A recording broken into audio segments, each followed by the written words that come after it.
All right, my friends, we are back dreaming like JP2 part two. So today, this is just the best part. I'm going to tell you why I've called it Dreaming Like JP2 week. I was going to allude to this yesterday, but anyway. So I want to tell you a story I read in a biography of St. John Paul II a few months ago. There was this one little story. So when he was, I don't think he wasn't the parish priest, but it was his first like assignment. He was like the assistant priest, I think. Um, Actually, no, that can't be right. Anyway, regardless, and maybe he was the parish priest. I'm sorry, messing up the story.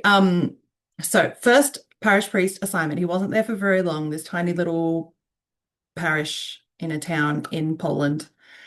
And it happened to be, he was there for less than a year, I think. But it happened to be the parish's 50th anniversary or the church's 50th anniversary of since it was built, something like that. And even back then, St. John Paul II, Father Karol Wojtyła at the time, he was not a man for half measures. So the parish comes to him and they're like, to celebrate, we have this idea. Let's repaint the there must have been wooden boarding on the outside of the church. So let's repaint the church to celebrate this 50th anniversary. And they're like, yeah, this is a great idea. This man, no half measures, he's like, that's lovely, but what if we actually build a new church? And that's what they did. He like not only had the vision for something that is a much bigger project, just rather than just repainting the old church, let's build a completely new church.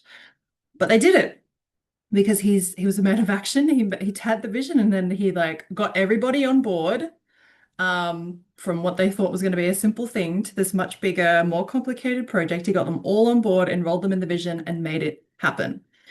And I have not been able to stop thinking about that story. I just think that's incredible. And if we all like dreamed like that and took action like that, what would God be able to do with the church? I think that's so exciting. So, what I want you to consider, you're going to take your um, the tens that you envisioned yesterday. If you haven't done it yet, that's okay. You can go and do it, but maybe like anyway, hopefully you've done it already and you're getting the like mic drop moment because this is really going to stretch your brain. You're going to take your tens, you're going to write them in the first column, and we're going to think of like what if, may not be, but we're just going to really, this may really be difficult to wrap your mind around, but what if your current tens are actually like that repainting the old church vision? So they're actually not a 10 of what's possible, they're more like a 2. Then what is the building the new church version of your dreams, of what's possible, of what it could look like? What would that be for each of those 3 areas? If what you thought was the 10 is now actually, whoa, if that's a 2 of what God actually wants to do, of what he actually wants to co-create with me, then what else? Like what else is available? What is that new vision? If that's repainting the old church, what's the building the new church dream? So that's why I said you might want to take this one to adoration and just this is going to be really something to marinate on, to mull over.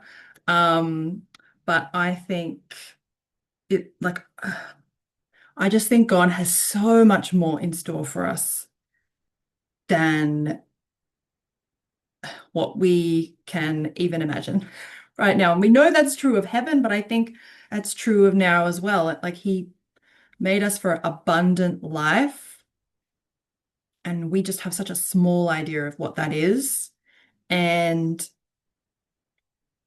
the building a new church version, it may be bigger in the sense that it looks bigger. It may be building a ministry that's like 10 times, 100 times bigger than what you imagined and has 100 times more impact than what you imagined. But it also may just be not just, but like it may be